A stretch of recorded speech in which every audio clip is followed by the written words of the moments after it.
Okay, so you ready to go on a little adventure with me today? Always up for an adventure. All right, excellent. The Church of Tinkerbell podcast. Faith, imagination, the power of belief. Love and acceptance to make the world a better place. What would happen if we all just tried to see the world through the eyes of a child again, even for a moment? It's a beautiful thought, isn't it? It is.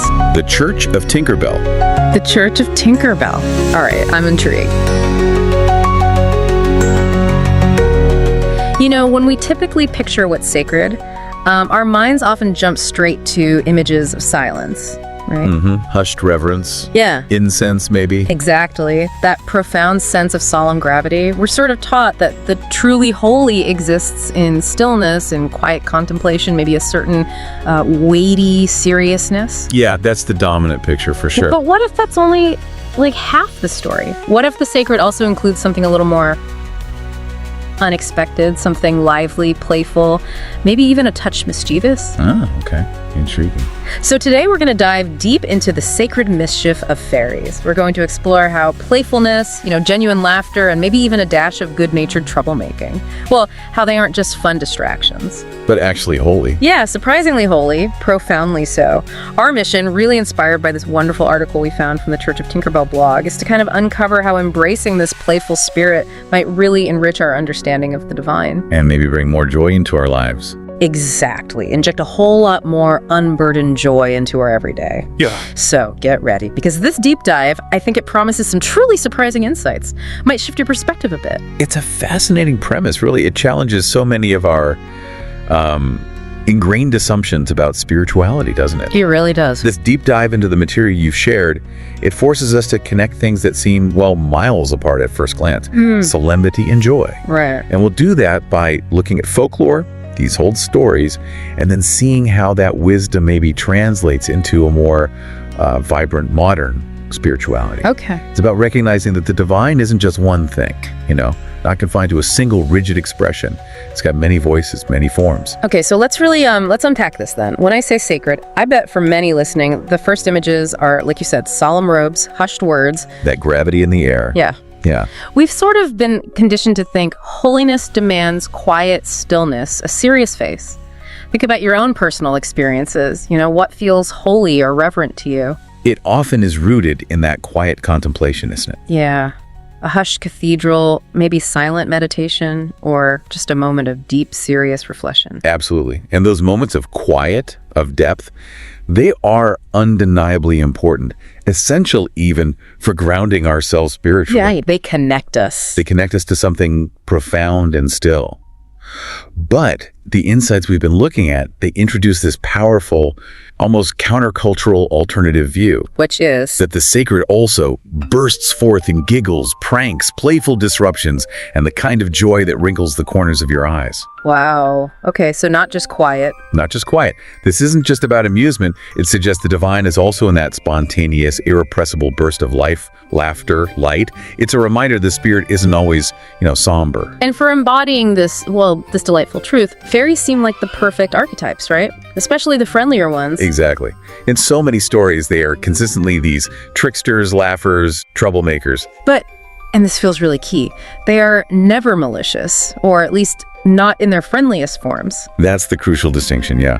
Their mischief isn't meant to harm or really upset people. It's described more as, irreverent enough to topple pride and loosen rigidity. Precisely. It's a liberating force, not a destructive one.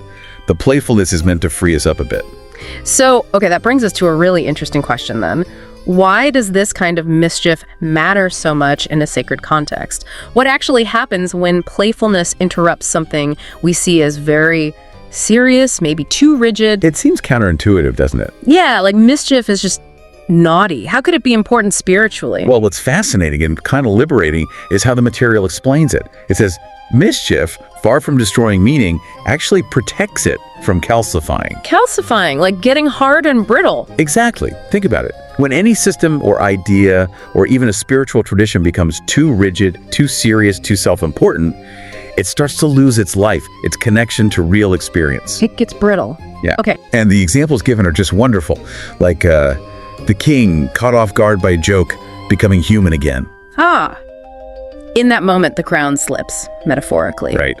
The weight of status just falls away and you see the person underneath. Or the priest, so concerned with perfection, slips and laughs at themselves. Oh, I can picture that. It breaks that illusion of perfection. It does. It allows for humility, a more authentic connection. And maybe the most powerful one, the child. Yeah. Knows instinctively what so many adults forget.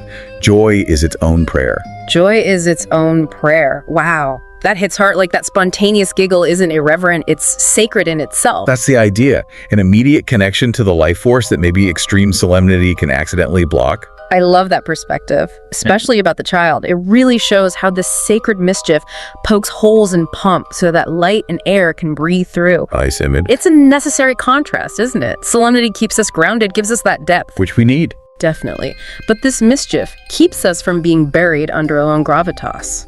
It stops us getting so weighed down by our own importance, our rules, that we forget the sheer lightness of being alive. Keeps us buoyant, maybe, connected to that spontaneous flow. Okay, let's dig even deeper into this idea of fairies as holy tricksters. The source material talks about classic examples from folklore, right? It does. They slip into weddings and dances not to curse, but to remind people of delight. That's key, not cursing, reminding. Yes. It's a gentle nudge towards joy, towards being present in the moment. So what does that actually look like? What do they do? Well, their actions are almost always subtle, designed to disrupt patterns without causing real harm. Like what? Oh, maybe playfully braiding hair in silly knots while someone's asleep, or hiding one shoe so you have to look for it. Huh. That would be annoying, but also funny eventually. Exactly. Or just swapping everyday things around. The immediate effect is maybe confusion, a little frustration. Followed by a smile. Often, yeah. Or a laugh. But the deeper purpose, the really crucial bit, is profound. It's so humans must look at the world with fresh eyes. Ah, okay, so it shakes you out of autopilot. Precisely. When your routine is gently broken, when the predictable becomes unpredictable, you're forced to pay attention again. You engage your senses, see the familiar differently. It's like a little reset button for how we see things. A playful form of mindfulness almost, encouraging wonder and presence. And that's where it connects to something much bigger than just folklore, isn't it? This idea isn't just a quirky fairy thing. No, it's presented as being tied to a broader, almost cosmic truth. Right, so it's not just whimsical, it's fundamental. How so? Well, if you look at the bigger picture, the insight is that the universe itself loves surprise. The universe loves surprise. It's not just poetry. Think about science. Mutations, accidents, unexpected leaps. That's what allows life to evolve. Right. Evolution isn't always planned and orderly. There's chance involved. A huge amount of chance. Biodiversity, new species, breakthroughs. So many come from unexpected events, from nature's delightful unpredictability. And human creativity, too. Absolutely. How much of our creativity comes from accidents as much as it is from order? Think of a painter's accidental splash, a musician's improvised riff. A scientist's oops moment in the lab that leads to discovery. Exactly. Those are moments where play and spontaneity unlock something new. So the realization is, the universe plays too. Wow. It introduces chance, spontaneity, unpredictability, and that drives growth, evolution, newness. A playful universe is a living, dynamic, creative one. This really brings us to that idea of balance, doesn't it? Because the sacredness we're exploring here, it isn't only the quiet, solemn ritual. Nor is it only the wild laughter. Right. The real essence, it seems, is the dance between the two. Not either, but this dynamic interplay. Finding the harmony between the profound and the playful. And what's so insightful is how that dynamic is described. When we bow in silence, we honor depth. When we erupt in laughter, we honor life's irrepressible buoyancy. Ah, I like that. Irrepressible buoyancy. And the key point, both are holy, both belong. It's a truly holistic view, embracing the full spectrum of our experience, the quiet introspection and the exuberant joy. It challenges us to broaden our definition of sacred, doesn't it? Move beyond just the narrow, serious box. Hugely. To something much more expansive and inclusive. And the fairies, then, are positioned as the guardians of this balance. They're orchestrating this dance. In a way, yes. So if that's their role, what's the core message they're constantly whispering to us? What's the wisdom they're trying to get across to our often too serious selves? Their core wisdom, as the source puts it so beautifully, is just incredibly liberating. Don't take yourself too seriously. Easier said than done sometimes. Oh, absolutely. But then it adds, you're a fleeting spark of stardust, and that is glorious. Okay, that puts things in perspective. Humility and wonder, both at once. Exactly. We're temporary, magnificent phenomena. And that itself is cause for celebration, not just solemnity. They're great at, tugging at our sleeves. Reminding us to play even as we pray. It's about integrating joy and lightness, maybe even a little healthy irreverence, into our spiritual lives, not keeping them separate. So spirituality can actually be joyful, vibrant. It can, and maybe should be, according to this view. Okay, so we've explored these really expansive, wonderful ideas. Now the practical bit. What does this all mean for you, for us, in our daily lives? How do we actually bring this sacred mischief into our routines, our serious moments, even mundane tasks? Right. How do we live it? Yeah. It sounds like an invitation to engage with the world differently, maybe more joyfully. Precisely. And the material gives us what it calls a blessing of mischief, which is really a practical, actionable invitation. It encourages us to think about how we might weave this spirit in. Okay, like what? Well, first, may we laugh at ourselves before pride takes root. That's powerful, isn't it? A great antidote to ego. Yeah, self-deprecating humor. It disarms things, fosters humility. Keeps us from getting too rigid about ourselves. Then second, may we play jokes that wound no one but heal rigidity. Highlighting the constructive side again. Lighthearted, respectful interventions. Yeah, designed to loosen things up. Bring a breath of fresh air, but without causing actual harm. Gentle disruption for good. Okay, what else? Third, may we giggle in pews, boardrooms, and kitchens without shame. Whoa! That's challenging convention. Giggle in pews.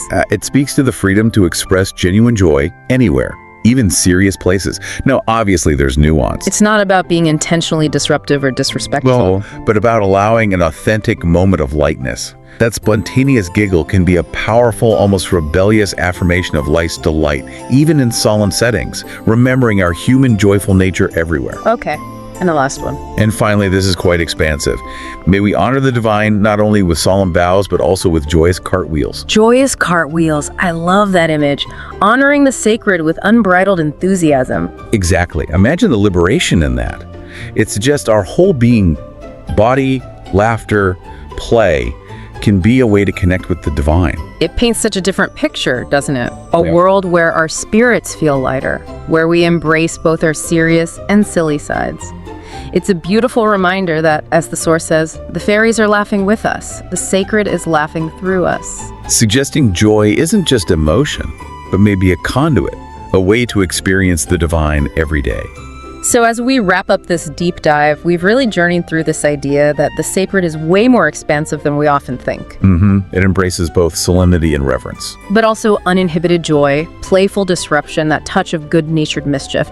And this mischief isn't just frivolous. No, it's presented as vital, a catalyst, protecting meaning from getting stuck. And helping us keep looking at the world and ourselves with fresh eyes and open hearts. It really broadens our understanding, inviting us to find holiness not just in quiet moments, but also in laughter, lightness, that sheer buoyancy of life. Life itself is a divine expression. And maybe the perfect thought to leave you with, right from the source material, is this question. After all, what is more divine than delight? That really sums it up, doesn't it? It does. Pure, unadulterated delight. What could be more divine? So we invite you to reflect this week. Where have you felt genuine delight, unexpected laughter, maybe a playful disruption in your own life? Those moments of spontaneous joy, sudden lightness. Yeah. How might those moments, perhaps surprisingly, actually be sacred?